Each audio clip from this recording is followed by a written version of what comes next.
Hello, welcome to Sketch Notes on a Pandemic. My name is Emily Cherry, and I'm a children's campaigner with lots of experience of working in the children's sector, so including NSPCC and Childline. And the thing that I've been most concerned about throughout my career is the impact of the online world, and on particularly child sexual abuse and exploitation, which is why I'm really delighted that I'm here today joined by the wonderful Lorin LaFave. Lorin is a very well-known children's campaigner. Back in 2014, her beautiful son, Breck, was groomed and tragically murdered online. And Lorin has since tirelessly campaigned to make sure that that doesn't happen to another parent and can really get the role of the Breck Foundation out there to educate and empower teenagers, parents and all organisations. So delighted you could join us here today, Lorin. Yeah, me too. Good to be here with you, Emily. I follow you and you're a mentor to me, so it's great to continue to work with you because working together, we can help make a difference and make young people's lives safer Absolutely. online. I'm delighted. I'm going to be joining the Breck Foundation board in the future, which is great. So we're here to really talk about the impact of particularly the last year of COVID and of the pandemic on the online world, particularly on children and parents and all of us. So what impact do you really think the pandemic has had, particularly on children, and how concerned are you about the scale of exploitation and abuse in the UK? I think the various impacts are vast. Each child will be affected, in a different way, but so much has been taken away from them, and their everyday livelihood, their everyday way of living has had to change. We've seen children suffer in different ways with, mental health and lack of socialization, spending too much time on their devices. We always, at the Breck Foundation, try to encourage a balance. And, there's no way we could have, a great balance of our online lives during the pandemic because we've been doing so much online. So I think we really need to recognize that children will have suffered, and we know some of the issues, and we need to be able to support them through that. Yeah. So I think some of the things that's really shocking is to think about in the scale. We know there are about 300,000 known offenders in the UK with a sexual interest in children. We know that through the IWF, so that's the Internet Watch Foundation, who have the responsibility to remove child sexual abuse imagery hosted here in the UK and around the world, that in April 2020, so in the first real grip of the pandemic and that month of the pandemic, 5.5 million attempts by UK offenders were made to access blocked child sexual abuse material. I mean, those are shocking statistics that give you the backdrop. So that perfect storm of offenders having more time, children having more time online, and parents not always, because of their work juggling, being able to really get alongside their children and support them. How do you react to sort of those statistics and the impact wider on children? Well, I think, the disturbing thing is the fact that, we have this many known offenders. What about all the ones that we don't know about? And obviously, those the offenders will have more time on their hands as well. Just like we have spent less time traveling and spent more time at home, so will they have more time at home to approach our children online. And so, one of the important things is that we continue to educate children even through the pandemic. Initially, we weren't set up to deliver via Zoom or Teams or any other ways because we hadn't done that before. We, with Breck Foundation, we had always presented in a face-to-face and, really engaging way. And we did have to learn how to try to engage with children and give them those same lessons throughout the pandemic, but, via their computers. Mm-hmm. So we've done our best, but it's harder to reach children in that sort of way. Mm-hmm. But it is a concern because predators have had more time to build relationships with children and connect through their shared interests. And children would normally be spending time on their interests, their hobbies, and instead, they haven't been able to participate in their normal activities. So it's just a recipe for disaster. Yeah. I mean, I'm a mum as well. I've got children, they're secondary school age and primary school age. And I'm also married to a year 6 primary school teacher. Mm-hmm. And I think during all of the lockdowns where education was cancelled, one of the things that worried me the most was how much additional online time my own children were having to spend online. And the focus on education was spelling, maths and grammar, and a little bit more of other wider things. But surely in that moment it was an opportunity to really educate our children about staying safe online, and I feel we missed it. Well, I think, I agree, because one of the things is of course, those core subjects are so important for our children's education. But the most important thing for any child is to recognize how to keep safe, to understand how to protect themselves, to recognize signs of grooming and exploitation. And the thing is it does worry me that some of those lessons would have fallen, away because there was so much to do during this time online. It was more difficult for schools to be able to educate in sort of sensitive topics as well. I think there can't be a better lesson that we can teach our children than to have digital resilience, to recognize why we are concerned about online safety. I think one of the things is young people just think, oh, it's more rules, we already know, and they're tech savvy, so they don't think that, that they need this. But actually, it's about learning about healthy relationships. It's not just about the technology. It's recognizing what a healthy relationship looks like and what a dangerous one could look like. And we have to find ways to make time for that, pandemic or not. So we've put technology in the hands of children. And we haven't designed a world for them. So, I think it's about a third of internet users are children, so 2/3 being adults. But we still haven't applied the sort of a safety by design approach to all new apps and games. So every day there's a new app and a game. This is a minefield for parents, isn't it, to keep abreast of and kind of to help support their children to have that relationship. One of the other things that I think has been really shocking in this period is we've seen a huge rise in the number of images that are generated by children themselves. So 1 in 2 child sexual abuse images that are being shared by predatory paedophiles all over the internet, and this is not the dark web, this is on open social media platforms, are generated by children themselves because they've been groomed. So you're clearly campaigning for more education. What's the Breck Foundation doing in this space? So why is what you do why does it work really effectively to help children? Well, I think when we go in and talk to children, we are using real life stories. So, Breck was a real boy. He still, in a way, is a real boy because people learn about who he was, and he had an interest in, gaming, computing, sciences. And it becomes more real when you're learning lessons about something rather than just those rules. I think a lot of children will be sharing images partly because of the age that they're at, that they might be feeling, their puberty and their sexuality coming out. And that's a worry too, because they might inadvertently share these images with predators who will then use that against them, or bribe them or ask them for more photos. So I think it comes back to the education that, we can't just be a bunch of boring old grown-ups say, oh, don't take pictures of your bodies. We have to explain why that could become harmful to them in future. Yeah, there's certainly huge power in telling Breck's story, but in an empowering way, which is what you do at the foundation, isn't it? So it's a shocking story to tell, but it is also a really empowering way that you help children to. We have to deliver it in an age-appropriate way as well, because we speak to children of all ages, from reception all the way up to grandparents, and so you have to deliver it in a way that works for their age and their maturity. But one of the things that we've seen since we first started our work, just 5-6 years ago, is that children younger and younger are spending time on their devices alone with strangers. Now, that wasn't happening at the time that Breck was first groomed. Typically, it was more of a teenage thing to do, to game or socialize with people they didn't know from their school or their community.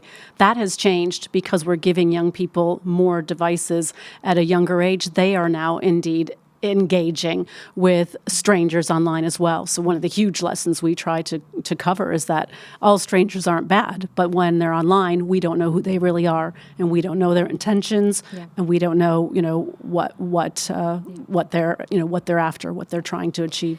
So I've seen lots of statistics come out over this period, particularly about the rise in referrals to police.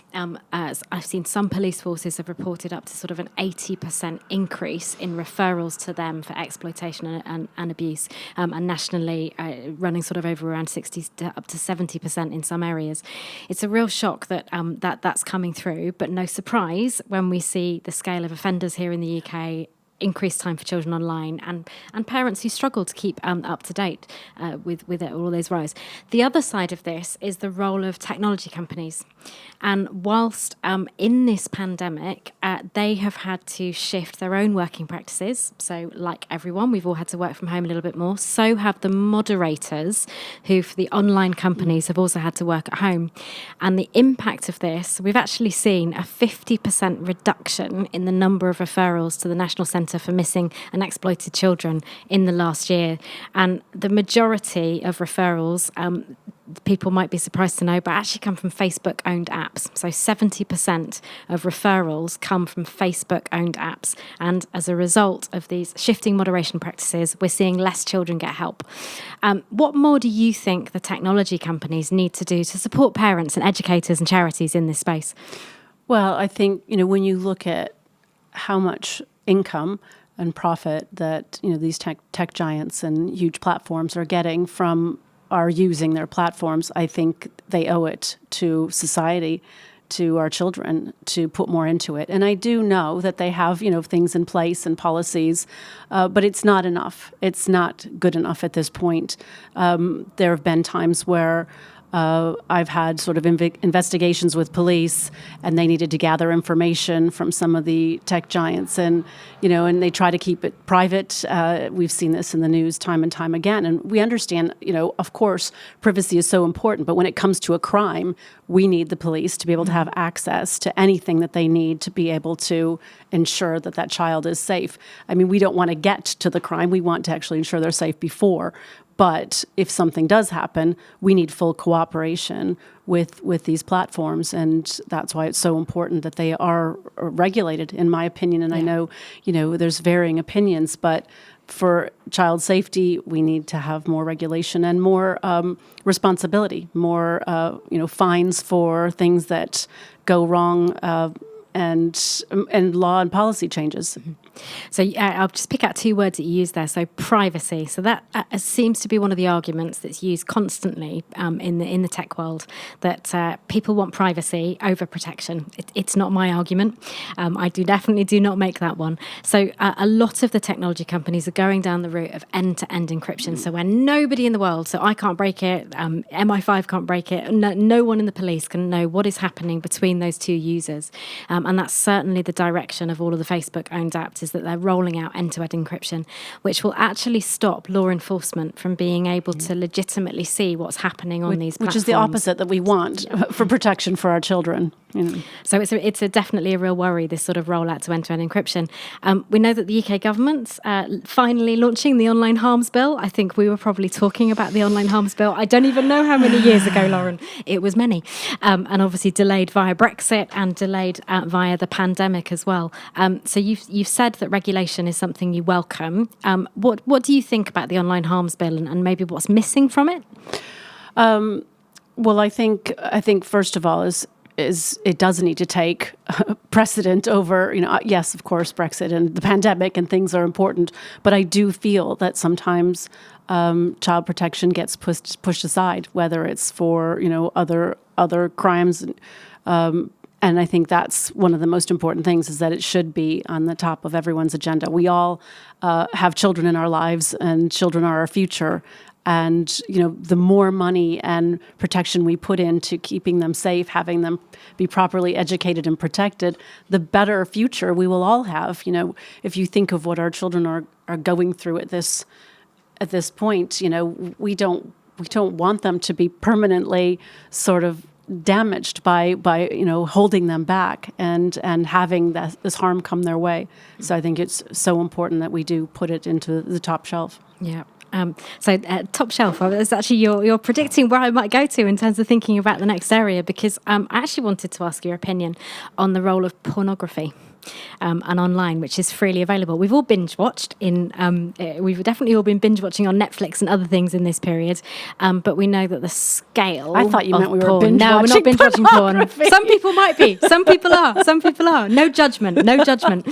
But for me, as long as it's not children, exactly. And that's the issue. And the issue for me is that I know there's research out there that says that something like 60% of British boys have seen porn by the time they're 9.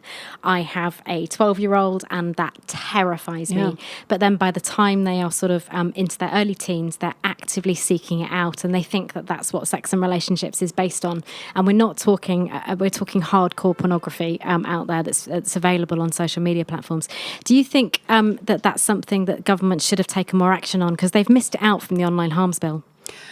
I think definitely, yes, it's a huge issue, and it's goes back to teaching about healthy relationships and some of the things that our children will access at an early age before they have a maturity level to understand, will consider things that they watch pornography to be, a normal, healthy relationship. And a lot of those, might be role play. They might be something different interests. They might be very adult themes.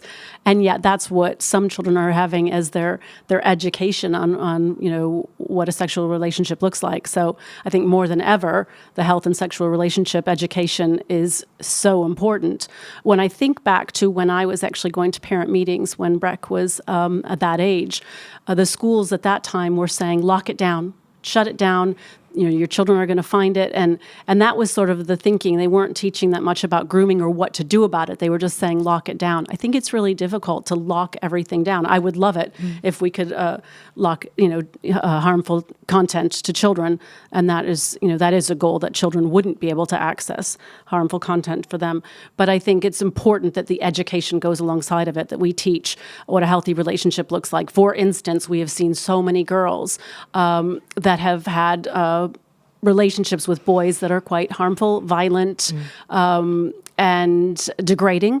And they have accepted that. And I think a lot of times if people watch some of the things that they might access with pornography, they might not recognize that that is not how you treat a human being that you care about.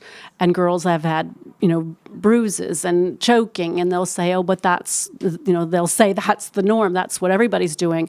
And I think we have to get in sooner so that they don't think that this is the norm. Yeah. It's scary. Great. Thanks to that response. So good to talk that through. So I just want to take you back to Breck and the wonderful, incredibly talented gamer he was, because gaming was his life, wasn't it? I mean, he loved it. He was big on gaming. Yeah. He loved all sciences, was studying triple science, and loved anything to do with technology. And he literally could take his computer apart and put it back together. I remember he'd just have the parts all laid out. And I'm like, what did you do? And he's like, it's okay, Mom, I'll put it back together. So I think, during the grooming process, the predator was really working on their shared interests. They were all techie boys and gaming boys within this gaming group. And Breck was introduced to the predator through friends from school.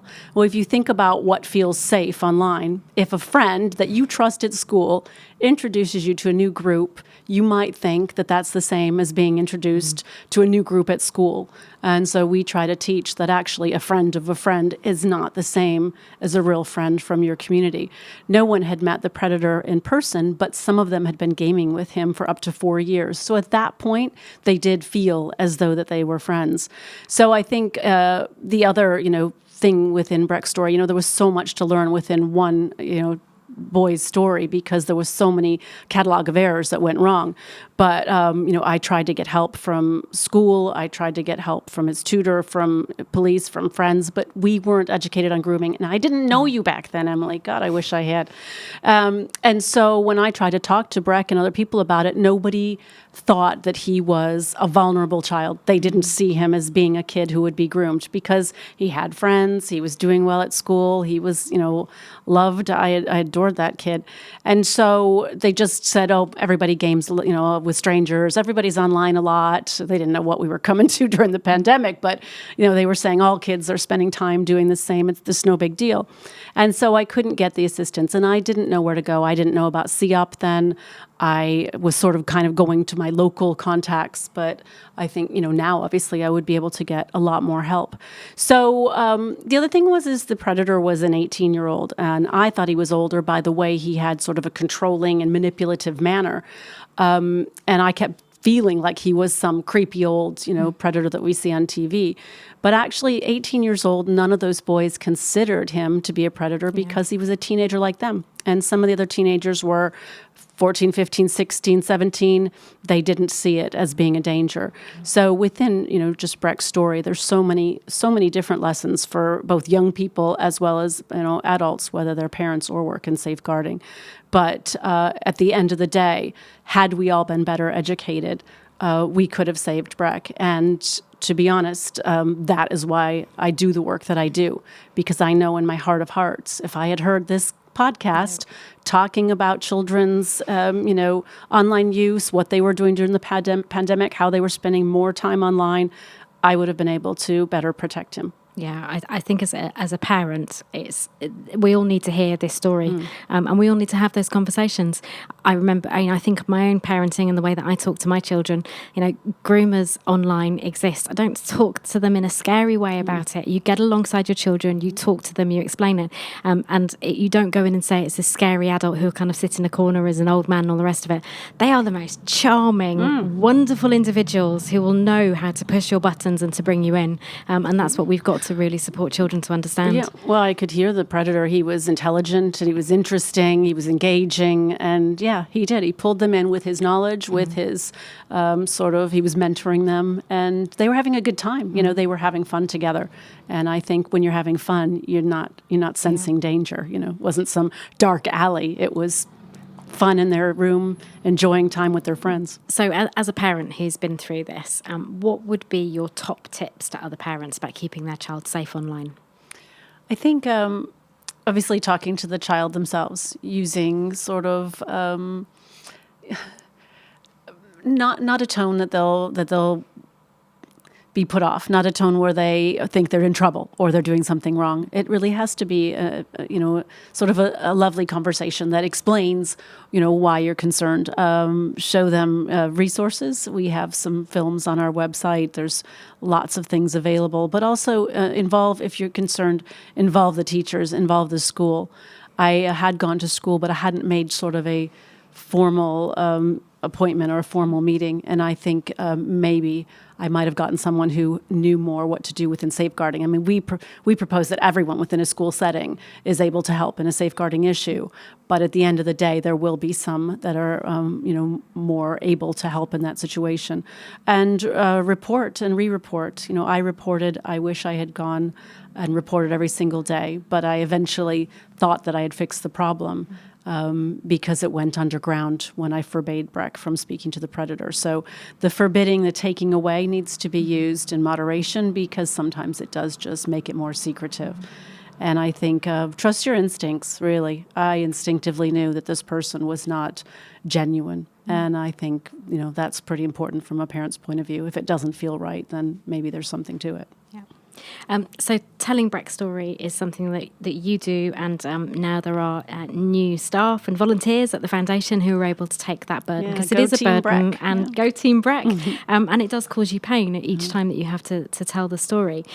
So how can other people help the Breck Foundation, and what's the peer ambassador program? Could you? Well, we have done a lot of projects with different police forces over the years, and one of the projects that I'm most proud of is our Breck Ambassador program. And so we train volunteer police cadets to tell Breck's story, educate in a peer-on-peer education setting at their schools. And that means that the lessons are, really appropriate for their own age, for the right language and the right, tone, because they're all in it together.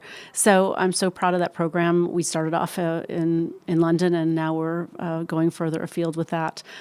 So we always need more support for the work that we do, because we do try to create new resources. We worked with police to create a film called Breck's Last Game, which is available on our website at breckfoundation.org. And it's for teenagers, but we would love to create more resources. And in fact, we have SEN resources that were created by one of our trustees, who's a special needs teacher. And it's so powerful, because it's just trying to get the language right that works for different types of learners. And we're really proud of that as well. But all of that is only possible with sort of help from grants and funds and donations. And, so appreciated when people help us out in different ways. Yeah, and I think think special educational needs resources are so important because obviously children who are 3 times more likely to experience abuse if you've got a disability or special educational needs. So really important that you're doing work in that space. Well, and predators will find vulnerabilities, as we see with Brecht's story. So, that added vulnerability, it is so important that we reach all types of learners. Absolutely. So then just final question really, is taking it back. I mean, this is Sketch Notes on a Pandemic. We are still in the grip. Freedom Day is tantalisingly close, but not close enough for many of us. So I want to ask what you think might be the longer term impact on children of the last 18 months of spending more time online. Are you fearful for addiction to social media, spending, how it might have changed child behaviour, child psychology? I know from my own parenting experience, my children are definitely less confident and less able to socialise in the way that they were pre-pandemic. Is there any other impacts that you're worried about? Well, I think, all of those are concerns, and, sort of just those loss of those transitional years, the children who were, transitioning from different, schools or different, from secondary to university, and the loss of those relationships that they, were building face to face and just weren't the same online. So I think there will be some, longer term hurt there, but hopefully we can turn it around. And I think it's so important that parents do reach out and get support and help for their children, and in any case for anything that they might need. I mean, children during this time have followed, so many different influencers, and sometimes we do need to get back on track and find out who actually is a healthy person to follow. The girls both have who have had, eating disorders or self-harming, or followed, other dangerous websites, things to do with suicide and such. All of that is, they followed influencers that are not positive, not helping them grow. And I think that's really important that we do recognize that this has happened and try to help them heal. Yeah, absolutely. So I think thank you so much for sharing your story. It's been always an inspiration to hear from you. I mean, I definitely fear that we are heading into almost a tsunami of kind of impact on child mental health, and that's where we're going to come. We're going to count the cost of this pandemic for decades to come to the impact of children. So definitely worry about that. I think I just want to end with saying I love the Brecht Foundation tag. I think it's absolutely phenomenal. And this is about playing virtual but living real. Yes, it was early days when someone came up with that motto for us, and it just is so apropos because Play Virtual, we want kids to enjoy their time online. We want them to learn and grow and enjoy what they're doing. But the live real part is that little reminder to remember that online friends are not the same as our real friends. And so even if we wanted to combine them, fine, but do it in a very safe, planned way, getting permission from their parent. And if you're an adult, making sure that you only meet up in a public place. It's the same rules for grown-ups. It's not just a kid rule. The Play Virtual, Live Real is reminding, people to never meet up in a private place when they've only met online. To go somewhere public where you can walk away and don't put yourself in that position. Great. Thanks for joining, Lorin. It's a real pleasure to spend time with you as always. Thanks, Emily.